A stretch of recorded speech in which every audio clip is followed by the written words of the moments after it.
কষ্ট পাইলেন, সোহাইব নবী কষ্ট পায় বললেন, তোমরা এই কাজগুলো করতেছো, তোমরা এই কাজগুলোর মধ্যে করতে থাকো, আমি যে কাজগুলো করি, আমি এই কাজগুলো করতে থাকি, একদিন আল্লাহর তরফ থেকে ফয়সালা এসে যাবে।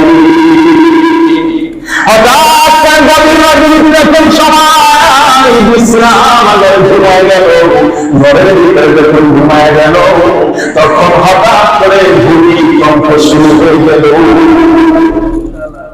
হঠাৎ করে যখন ঘুমায় গেল, তখন ভূমিকম্প শুরু হয়ে গেল। ভূমিকম্প থরথর করে কাঁপে, সবাই হতভম্ব হয়ে গেল। যেই উম্মতেরা কওমের লোকেরা সোহাইব নবীকে অপদস্থ করেছেন, তাকে গালমন্দ করেছেন, তার কথাগুলো মান্য করে না, এই মানুষগুলো যখন ভূমিকম্প শুরু হয়ে গেল, তারা এমন কম্পনে হতভম্ব হয়ে গেল। ভূমিকম্প যখন সমাপ্ত হয়ে গেল, যখন স্থির হয়ে গেল, সাথে সাথে আকাশ থেকে অগ্নিবৃষ্টি শুরু হয়ে গেল। অগ্নিবৃষ্টি, আগুন বৃষ্টি যখন আকাশ থেকে শুরু হয়ে গেল, বৃষ্টি আগুন বৃষ্টি পড়ে চালা নষ্ট হয়ে গায়ের শরীরের ভিতরে পড়ে গেল। এই কথাটা আমার আল্লাহ পাক রব্বুল আলামিন সূরা আরাফের ভিতরে বর্ণনা করেছেন। এই কথাটা বলেছেন যে ওই মানুষগুলোকে আমি ভূমিকম্প এবং অগ্নিবৃষ্টি দ্বারা তাদেরকে আমি একেবারে নিঃশেষ করে দিয়েছি। সোহাইব নবীর অনুসারীরা আছে, ইমানদাররা আছে, তারা দেখলেন সকালবেলা যখন দেখলেন মানুষগুলো ভূমিকম্প রাত্রে হওয়ার পরে যখন অগ্নিবৃষ্টি হলো, তারা একেবারে শরীরের ভিতরে পুড়ে উপর হয়ে ওই জমির ভিতরে পড়ে আছে। এদের একটা খাসলা ছিল, এরা শুধু মাপে কম দিত। এদের খাসলা কি? মাপে কম দিত, ওজনে কম দিত। এই একটা তাদের অভ্যাস ছিল। এটা থেকে সোহাইব আলাইহিস সালাম তার উম্মতকে সংশোধন করার জন্য, ফিরে আসার জন্য বললেন, তোমরা এই কাজ করো না। তারা যখন তাদের শস্ত্র দিয়ে সোহাইব নবীকে অপমান করলো, তখন আল্লাহর পক্ষ থেকে গজব আসলো। তখন ঠিক না, ওই গজব কি আমাদের উপর আসতে পারে না? কথা হয় না, ওই গজব কি আমাদের উপর আসতে পারে না? আমার আল্লাহ পাক রব্বুল আলামিন সেই কথাটাই সূরা মুতাফফিফিনের ভিতরে যোগ করে দিয়েছেন। সবাই পড়ি বিসমিল্লাহির রাহমানির রাহিম। ওয়াইলুল লিল মুতাফফিফিন।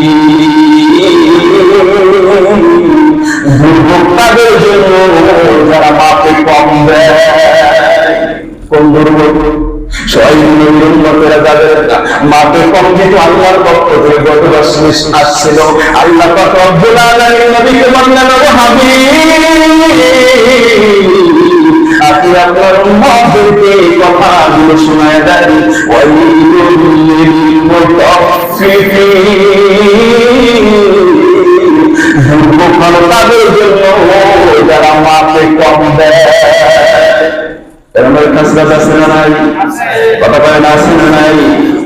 যখন 1 কেজি মাল কেনাই করা হয়, কম দেয় 950 গ্রাম। কথা বলেন, 5 কেজি মাল যদি কেনাই করা হয়, দেখা যায় 200 গ্রাম 250 গ্রাম কম আছে না নাই?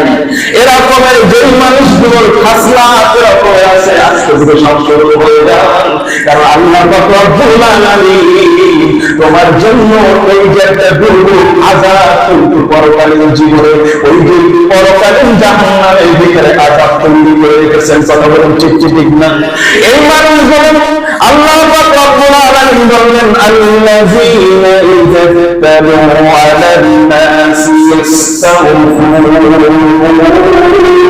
এই মানুষগুলো যখন অন্যের কাছ থেকে